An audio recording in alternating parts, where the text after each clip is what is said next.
every story appears ordinary till you see the core side of it. And what you're looking for is the story behind the news. We bring it to you from Lagos, the commercial capital of Nigeria. Giving you all sides and political stories round the clock. Every detail from the start line to the final whistle. CoreTV News, expanding your view.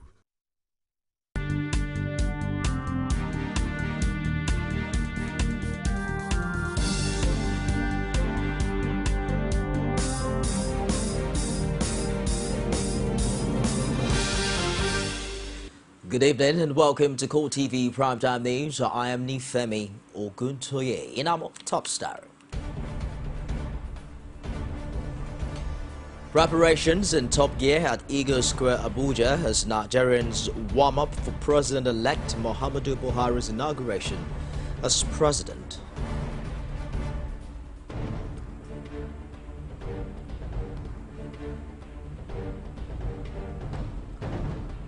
Also in this program, NDLEA operatives withdraw from Burj Khalifa's residence after a 5-day siege.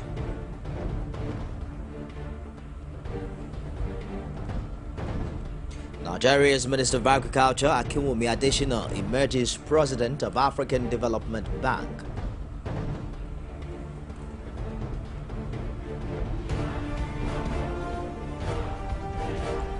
And outside Nigeria, FIFA president refuses to step down as president despite pressure.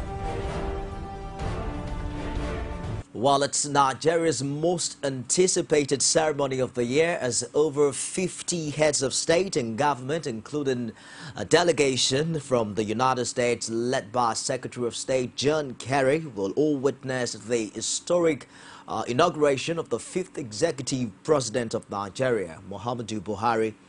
Abuja, Nigeria's capital city, is already filled with visitors from across the country and outside Nigeria.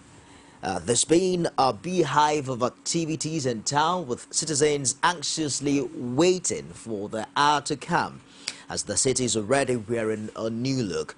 Security has been beefed up, and the Inspector General of Police, Solomon Arase, has given assurances that the city would be effectively policed during and after the inauguration. He has also ordered a tight security around the Eagle Square, venue of the event. Also, key hotels and similarly vulnerable places within the Federal Capital Territory are being manned by police officers.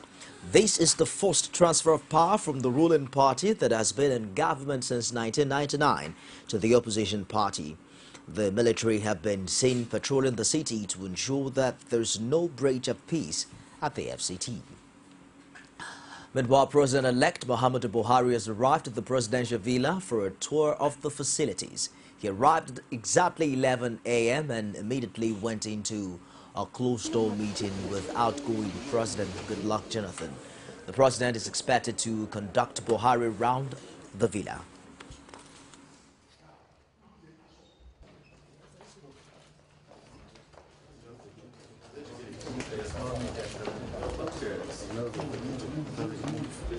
That is the kitchen side.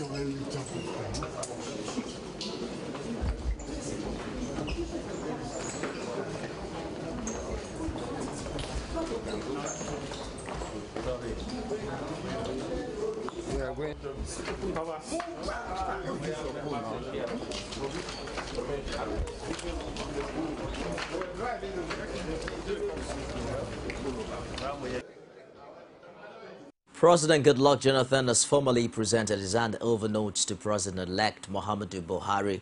The presentation was done shortly after Jonathan conducted Buhari round the presidential villa.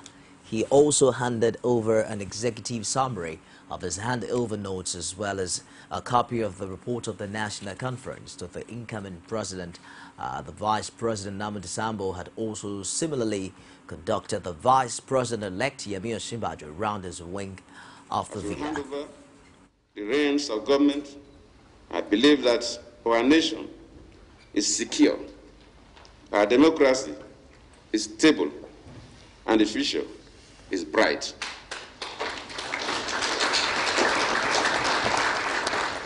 Let us all work together and with greater resolve continue to build a stronger and more prosperous nation. May God Almighty continue to bless our dear country, Nigeria. I thank you all.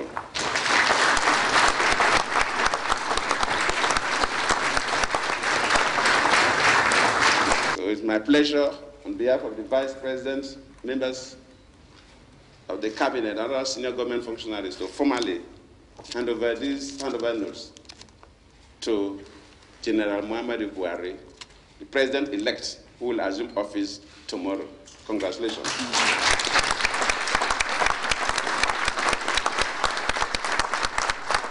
Most of the areas where people complain so bitterly, corruption, everything, this document deals with them. Some people here were members of that great body of about 500 eggheads.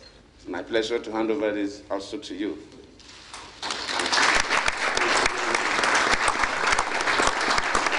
I don't think I would be in a position to make any strong contribution. But what I have been saying since that famous telephone call you made, you have changed the course of Nigerian political history. For that, you have earned yourself a place in our history for stabilizing this system of multi-party democratic system. And you have earned the respect of not only Nigerians, but the world leaders.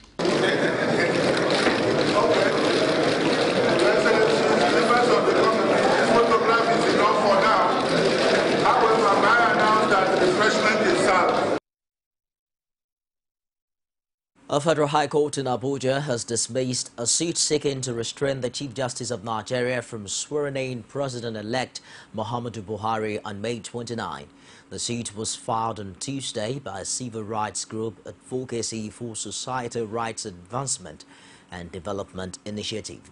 When the matter was monitored for hearing, the plaintiff counsel, Philip Ekpo, urged the court to grant the order. And defense counsel Lateef Fagbemi sought the right to be heard on the application. But the presiding judge, Justice Ahmad Mohammed, overruled him, insisting that the defendant is not entitled to be heard because the motion is an ex parte. In the short ruling, Mohammed dismissed the application on the grounds that it lacked merit and adjourned to June 24 for hearing on originating summons.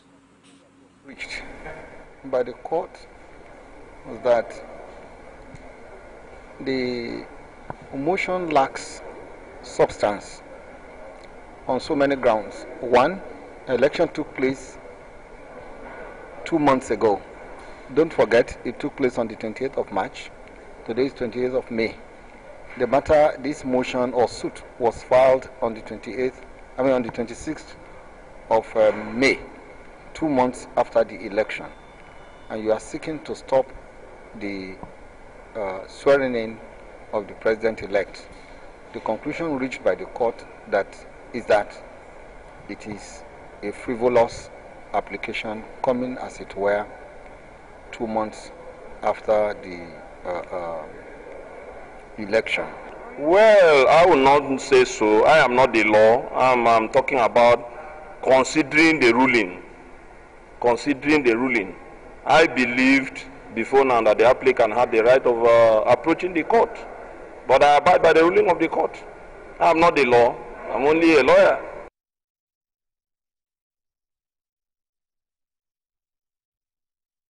It's few hours to the inauguration of the President-elect Muhammadu Buhari, and Nigerians have been given their assessment of the outgoing government. While some say the Jonathan administration was characterized by bad element, others held the outgoing president for paying his dues for the unity of the country. Samuel has more in this report. After more than 5 years in office, first as acting president, Jonathan is about to take a bow. His tenure has been in the spotlight for a while, and many see the March 28 election as a referendum of his 4-year term in office. But some federal lawmakers say the outgoing administration has not done badly. There's no leader that is a saint. I hope you know that. There's no leader that is that you can tell me that, oh, he's 100% good. When you assess an administration, you can't do it from a narrow point of view. You know, if you want to assess a leader or an administration, you look at those aspects that they have performed excellently well. Then you look at those areas where they were equally deficient. It would be wrong of me to tell you that we had a excellent administration. But I will equally tell you that the administration was not bad. We didn't do badly. What we've not gotten right is federalism, and again, the federal government, like I will accuse the government of President Jonathan, has committed one big offense, under publicizing its own activities and achievement until it became late. You know, so and if it had publicized well the achievement it has made, which is a very enormous and magnificent, the states would have been challenged to do the same thing. The federal government has created so many avenues of employment. The state government also has avenues of employment. Local governments have, because local governments have their own allocation. But the local government, what have they done? One of Jonathan's biggest critics, Bukola Saraki, also sees him as a good man. The senator, however, believes the outgoing president lacked the capacity to govern a complex country like Nigeria. As a person, I don't think that he's a bad person per se, but I think, and we go back to the issue that, you know, running government nowadays has a lot to do with capacity and ability. I mean, you might be a nice guy, you might be a very friendly guy, you might be this, but really, as I said, running government now is like running companies. You've got to be able to look at the person and say, okay, does this person have the capacity to do it? And when you don't have it, this is the kind of issues that this way you find ourselves and find the country, because there were decisions that should have been taken. Few hours from now, the Jonathan administration will be history, but there are many members of the public who feel that he is leaving a mark on Nigeria's democracy.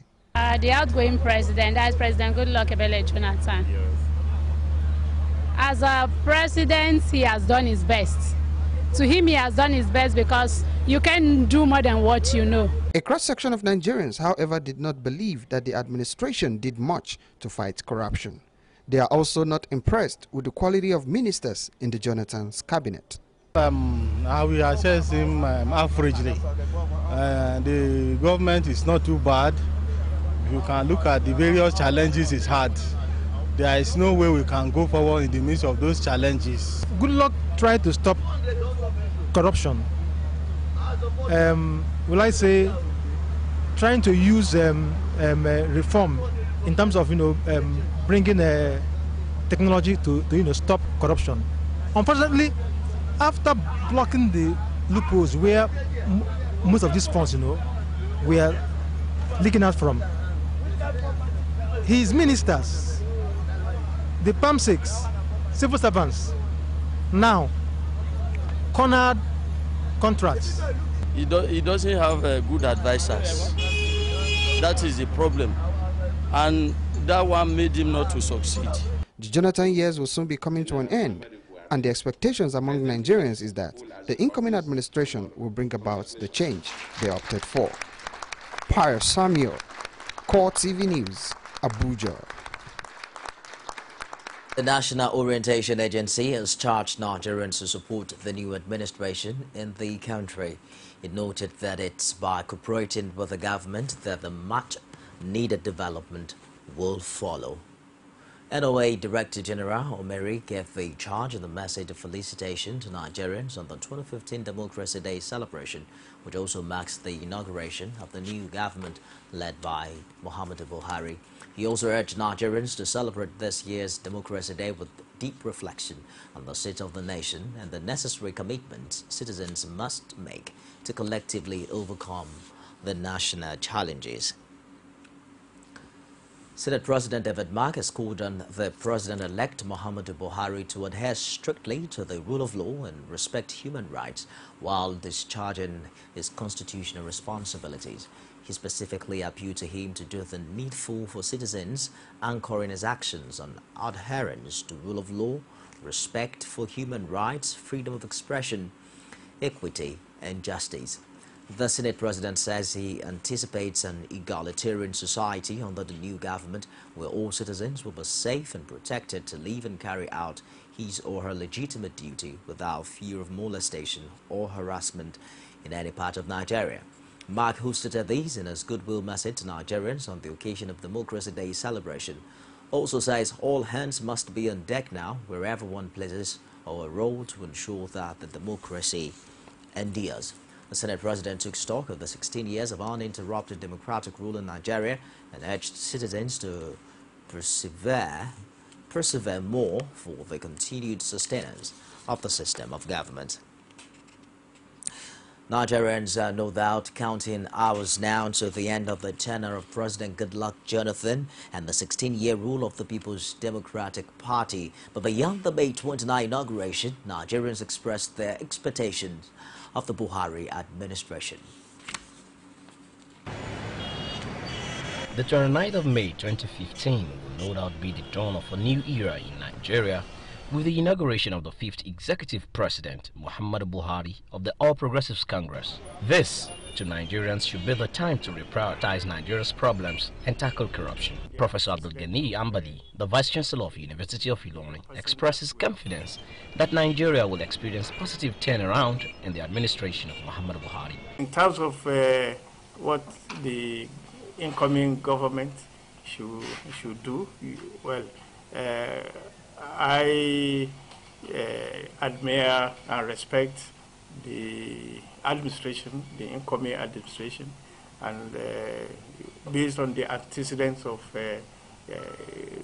the person that we all elected to lead us, I think there's no doubt on my mind that he will lead us to the required enviable destination, even without much input from us. Some Nigerians also speak on the areas which Buhari should give more attention and priority. The nation has a lot of problems. Number one is corruption. Number two is insecurity. Number three is unemployment. Number four is power. Number five is infrastructural decay or non-existent of infrastructural facilities. So I would want him to start from the issue of corruption, because virtually all the things we are lacking in the country are as a result of corruption. Which I have very great expectations for the man, that is Itajeora Muhammad Buhari. I believe that his government is going to give us a very big change in terms of good governance, transparency, putting away crime, and ensuring that corruption is brought to the minimum in this country. As the People's Democratic Party becomes the opposition party in Nigeria, the country will know that experience change. But if it's going to be a positive change or otherwise, time will tell in the Buhari-led government. Rashid, CoreTV News, Ilorin. Special advisor to the outgoing president on Niger Delta Affairs, Kingsley Koko, wants the incoming government to sustain the scheme. This, he argues, is because the government cannot afford to handle militancy in the creeks and the Boko Haram insurgency at the same time. Koko, who spoke at a valedictory service in Abuja, also does not see anything wrong with the incoming government granting amnesty to Boko Haram members who are willing to surrender their weapons. Samuel reports. In October 2009, the federal government, under the leadership of late President Umaru Musa Yar'Adua, introduced the amnesty program for repentant Niger Delta militants. 6 years down the line, the outgoing head of the scheme is happy at the successes recorded under his watch. He is, however, worried over the sustenance of the program by the incoming administration. The federal government in 2009 pledged that, having demobilized them, having received their arms, that we were going to, as government, address the issues that led to militancy. So what are these issues? Issues of resource control, environmental remediation, soil protection, pollution and gas flaring, provision of critical infrastructure, as well as construction of coastal roads, bridges, and railway lines, and of course, basically, the construction, the establishment of new towns in the Niger Delta. In all, 30,000 persons from the Niger Delta who accepted the offer of amnesty were enlisted in the presidential amnesty program. Some of the reformed combatants were at the event, which provided an opportunity for the presidential aide to reel out some of the major achievements of his office. You may recall that at the peak of the crisis in 2009, Nigeria's crude production fell as low as 700,000 barrels per day. Owing to the success of the presidential amnesty program, Nigeria's crude production in the last 5 years has hovered between 2.2 and 2.7 barrels per day. Gentlemen, my brothers from the creek, I want to thank you for making this possible for this country. I want to thank you so much. And with only a few hours to the inauguration of a new president, Kuku wants the incoming government to give a thought to granting amnesty to repentant Boko Haram insurgents. From the agitators and of course the proclamation of amnesty by the federal government prevented the country from tipping over the fiscal cliff. Immediately following the offer of amnesty and its acceptance by the Niger Delta ex-agitators who are here, I want to thank all of you for accepting this offer. He also wants the incoming president to extend the amnesty program by 2 years to enable those who have yet to complete their courses do so. Pius Samuel, CoreTV News, Abuja.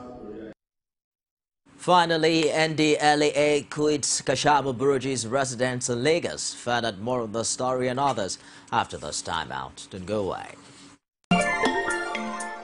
Women share the most amazing thoughts on national issues, and they do it passionately. For most men that are educated, that are exposed, will see nothing to it. The population and the level of poverty made me cry. No infrastructural development whatsoever. And you tell me Lagos is working? That was an accident, and it was a one-off thing. Other than that, there has never been any situation in Nigeria where a Nigerian attacked anybody just because of where they came from. Sharing the adorable word of women in politics every week, only on CoreTV News. Welcome back. You can get all of our top stories on any of our social media platforms. On Facebook, it's facebook.com/CoreTV News. Our Twitter handle is at CoreTV News NG, and we're also streaming live on YouTube. It's youtube.com/CoreTV, the space and news. Moving on now on the primetime news. Nigeria's Minister of Agriculture, Akinwumi Adesina, has been elected president of the African Development Bank. Adesina beat 7 other contenders for the top job. The election took place in Abuja, the capital of Ivory Coast, where the African Development Bank annual general meeting has been ongoing. The cheering news comes as Nigeria prepares for the inauguration of the newly elected administration of President-elect Muhammadu Buhari, which holds in less than 24 hours.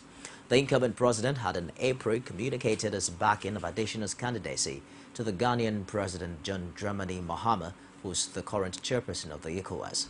Buhari says his support of Adesina's candidacy was not just because he's Nigerian, but because he has a proven track record in a career that predates his position as Nigeria's Minister for Agriculture and Rural Development. Until his appointment as Nigeria's Minister of Agriculture and Rural Development in 2011, he was the Vice President, Policy and Partnerships Alliance for Green Revolution in Africa.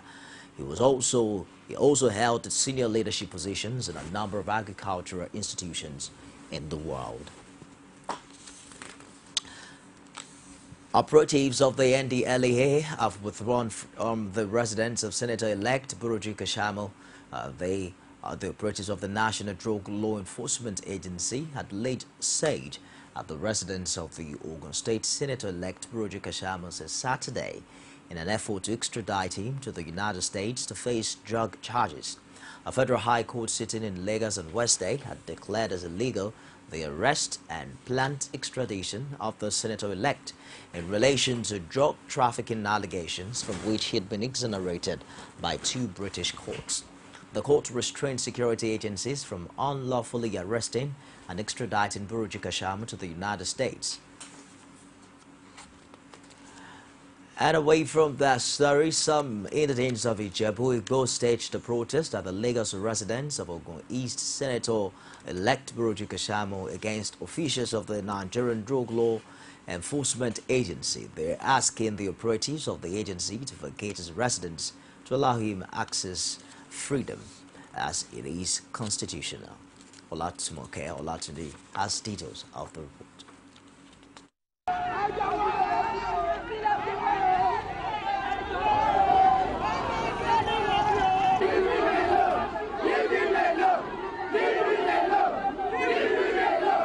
Despite two court judgments barring the officials of the Nigerian Drug Law Enforcement Agency (NDLA) from laying siege at the Lagos residence of Ogun East Senator-elect Buruji Kashamu, the agency is not shifting ground.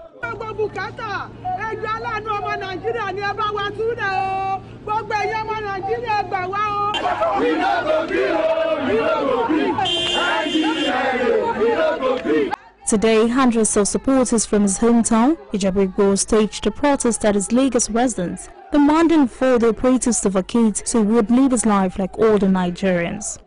Nigeria is a country governed by law and order. Yes. This is not a banana republic. Yes. And so therefore we say you should obey court orders and judgments. Yes. Proclaim to be innocent until court proves him or her otherwise. As we speak, no court of competent jurisdiction has been able to prove Prince Buruji Kashamu guilt of any offense. Therefore, he is a free citizen. But they judge wife. It is the Director General of NDLA. Because Buruji and but they judge, they were loggerheads because of salaries. Is it because of that the NDLA want to take us to ransom? We will not take it. This is enough. His neighbors were not also left out of those asking for peace, as this has for some days constituted a major source of fear and unnecessary traffic in the environment. They are urging the officials of the agency to obey the court order. If it is your stand today and you didn't do anything, you want me to do my job and I would like you to help me. Nonsense.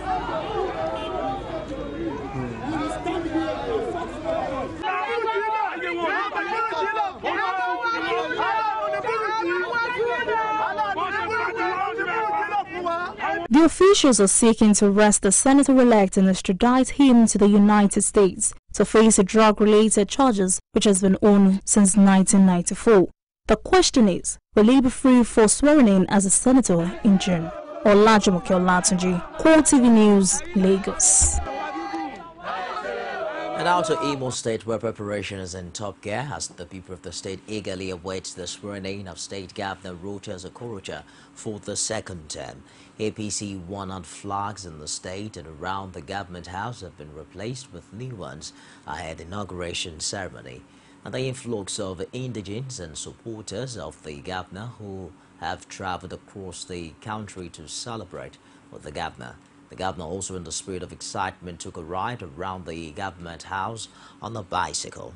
The Rochas Foundation students from across the country have all converged in Imo State to also witness the swearing-in ceremony. Kaduna State Governor-elect Nasir El-Rufai has vowed to recover all debts owed the state. He made the promise on Thursday at an inaugural lecture organized by the Transition Committee. The former FCT minister also insisted that they would not tolerate any act of corruption. One of the aspirants for the position of Speaker in the House of Representatives, Pali Riase, has withdrawn from the race and endorsed the minority leader Femi Gbajabiamila as the best man for the job. Briefing newsmen in Abuja on Thursday, Riase explained that he stepped down due to a deep sense of responsibility. For his part, the minority leader Femi Gbajabiamila says the endorsement from Riase was a welcome development and All Progressives Congress is in the right position to answer the question on zoning. He also said he expects outgoing Speaker Aminu Tambuwal to maintain his neutrality on the speakership issue. Chief Justice of Nigeria, Justice Mahmoud Mohammed, has described decried the increasing rate of abduction of judges in some parts of the country. This is coming against the backdrop of the recent kidnap of Justice Samuel Obayami of the Kogi State High Court by unknown gunmen. The CGA called on security agencies to provide adequate protection around judicial officers and ensure immediate release of the kidnapped judge. Mahmoud was speaking at the swearing-in ceremony of Justice Ishaq Bello as the Chief Judge of the Federal Capital Territory. Meanwhile, the Federal High Court in Abuja has adjourned the fraud case brought by the Economic and Financial Crimes Commission against our former governor Bayelsa State, Timothy Siva, to June 8, 2015. Siva is alleged to have used 3 companies to move about 19.2 billion naira from Bayelsa State coffers between 2009 and 2012 on the false pretense of using the withdrawn money to augment salaries of the state government workers. At the resumption of proceedings on Wednesday, the court had the 2 pending applications brought before it challenging the case. Counsel to Sylvia Latif Agbebe had brought an application praying that the charges were quashed, while counsel to the 4th accused person, Ajayi Olowo, challenged the jurisdiction of the court on the ground that the case involved money belonging to Bayelsa State government. Responding, Jacobs told the court that there was indeed a prima facie case against Siva and his co-accused. He maintained that it's where the offense was committed that covers jurisdiction, while noting there are several other ways of going about it. The military-sized troops have arrested 3 bomb-making experts in the Gombe State environs. The suspects are believed to be members of Boko Haram in search of soft targets after being dislodged from Sambisa Forest and other enclaves. Defense spokesman Chris Olukolade said in a statement in Abuja that items recovered from them include an improvised ICD, a tricycle and materials for making improvised explosive devices. He added that the suspects are currently undergoing interrogation. We'll take a break now and we'll be back with business, sports and stories outside Nigeria. Stay with us. Every day of the week will bring to you divergent views on news making the headline. If people who commit crime are being rewarded with national honors, with national appointments, then where are we going in this country? It's not about whether it was Jonathan or whether you are going to have a Buhari. It's the kind of political structure we run. Sometimes it gets confrontational. We are talking about a Buhari who at 41 became head of state. The man did not exhibit the attribute of somebody that is strong intellectually. So, comrade, you're saying if you become governor, you're going to bring back Okada? Of course. You will bring back the market women on the streets? Excuse me, don't put words into my mouth. On Core Digest, we bring all of this to the court of public opinion, where you are the judge.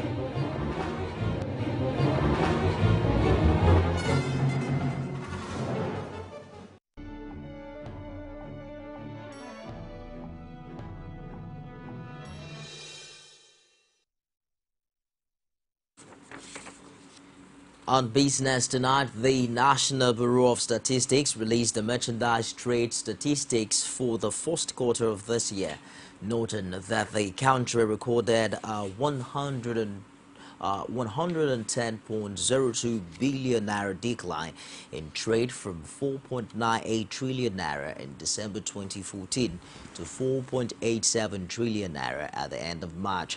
The Bureau in a report stated that despite a rise of 275.6 billion naira in the value of exports against the level recorded in the preceding quarter, a decline of 385.8 billion naira in the value of imports resulted in an overall decline in the value of merchandise trade.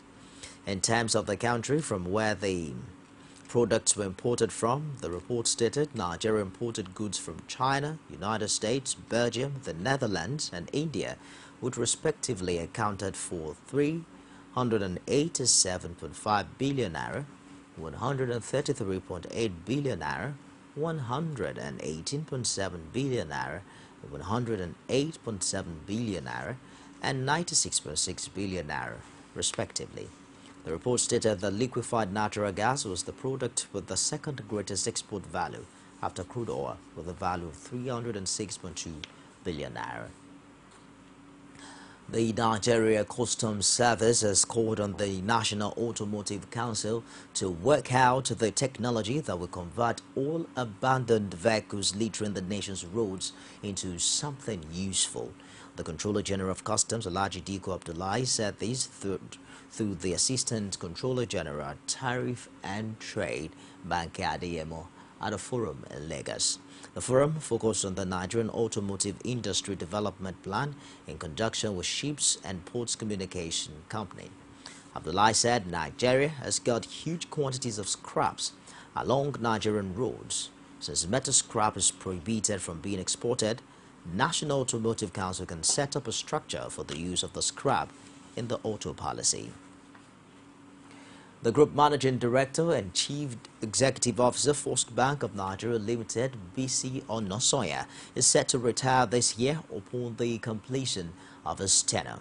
His retirement will take effect at the end of current financial year on December 31st, 2015. He spent 21 years in the institution, serving meritoriously in the last 6 years as Group Managing Director and CEO. Onosoya has been able to stabilize and modernize the expanding First Bank brand since his appointment in 2009, thus reinforcing the confidence of the bank's diverse stakeholders and the global financial public. Onosoya's successor will be announced in the last quarter prior to his exit. Now, this is in sync with the bank's corporate governance practice, which provides for seamless transition for the office of the Group Managing Director. The Naira traded at 218 Naira to a dollar with no significant price change compared to yesterday's exchange rate of 219 Naira per dollar at the black market. The Nigerian Naira recorded an improvement of 0.68% for the week.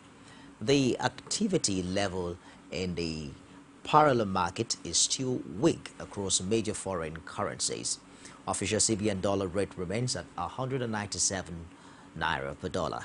However, Brent crude price was at $61.90 dollars per barrel as at 10.21 earlier. Now let's join Sabina Izoku for today's stock market report.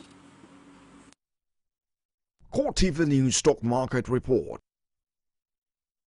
Hello there and welcome to the Stock Market Report segment with me, Sabina Izoku. The equities market on the floor of the Nigerian Stock Exchange ended on a negative note today as the Nigerian All-Shares Index depreciated by 0.13% to close at 34,310.37 basis points. The market capitalization declined to close at 11.65 trillion naira. In all, a total volume of 711 million units of shares valued at 1.9 billion naira were exchanged in 4,676 deals. And all the gain aside, Total topped the chart to close at 174 naira with a price difference of 15 naira, followed by Guinness, Presco, Seplat Oil, and Flour Mill. And on the flip side, Nestle topped the chart, followed by 40 Oil, Mobil Oil, Nigerian Brewers, and Zenith Bank.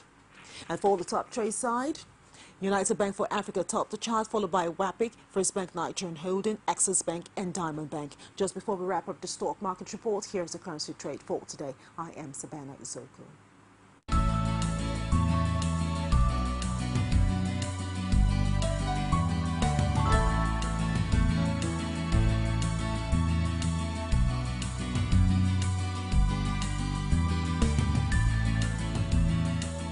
CoreTV News Stock Market Report. Welcome back. On sport, FIFA President Sepp Blatter has condemned the action of individuals for bringing shame and humiliation on football in a corruption scandal. But he said that although many held him ultimately responsible for the football community, he could not monitor everyone all of the time. He was speaking at the opening of FIFA's Congress a day after 7 top officials were held in the U.S. inquiry. Mr. Blatter has faced calls to quit, but he's seeking re-election on Friday. Many of FIFA's major sponsors have expressed concern over twin corruption investigations by both the U.S. and Swiss authorities. Speaking at the opening ceremony of the FIFA Congress in Zurich, Mr. Blatter said the events of the week had cast a long shadow over football. In his first public appearance since the scandal broke, he said the actions of individuals bring shame and humiliation of football and demand action and change from everyone.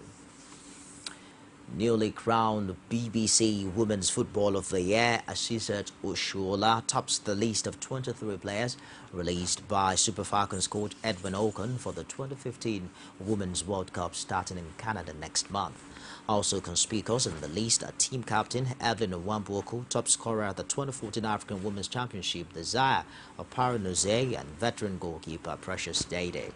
US-based forward Francisca Odega, Onome Ebe, Josephine Chukwunoye, Ngozi Ebere, midfielder Halimatu Anyede, veteran striker Perpetua Nkwocha, and England-based Iniabasi Omontong are also on the list.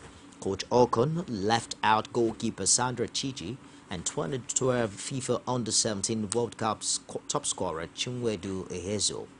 Nigeria plays Sweden, Australia and USA in Group D at the 7th FIFA Women's World Cup, with the first match against Sweden in Winnipeg on June 8.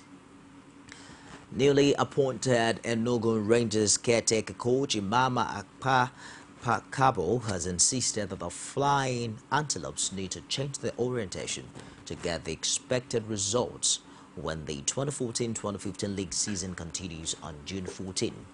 Amak Pakabo took over from Kelechi Emeteole, who was asked to step aside on Wednesday after strings of poor results.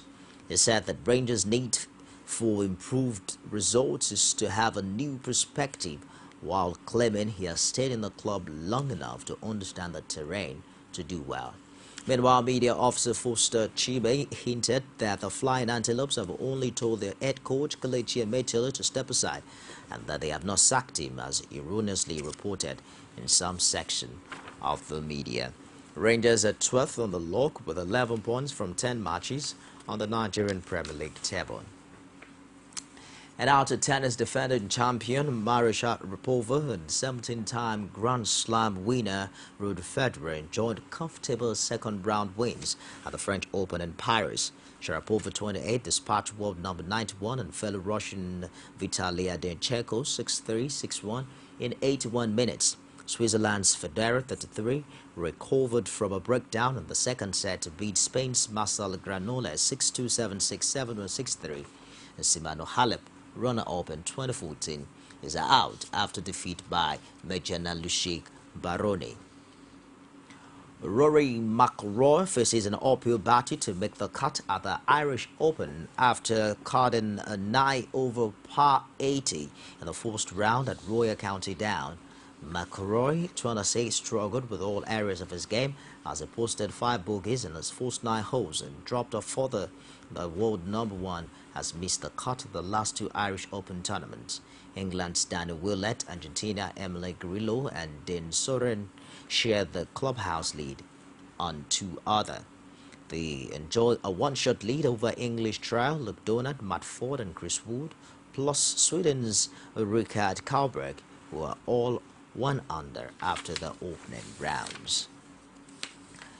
And to other stories outside Nigeria, Malaysia is investigating 12 policemen suspected of involvement in human trafficking crimes found in the remote north of the country.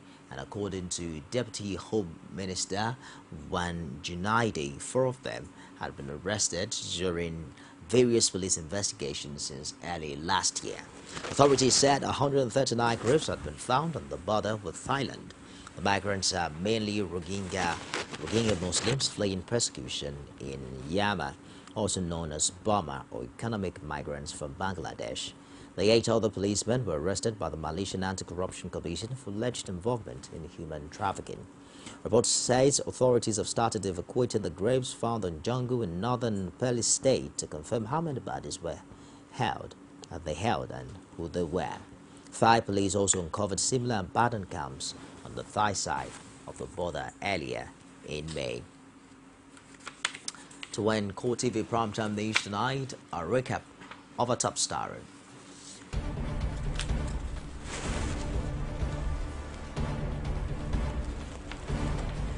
We reported that preparations is in top gear at Eagle Square, Abuja as Nigerians warm up for President-elect Muhammadu Buhari's inauguration as president.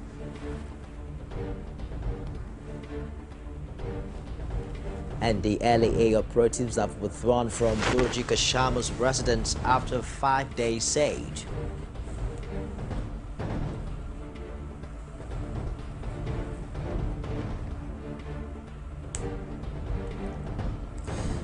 Nigeria's Minister of Agriculture, Akinwumi Adesina, has emerged President of African Development Bank, AFDB.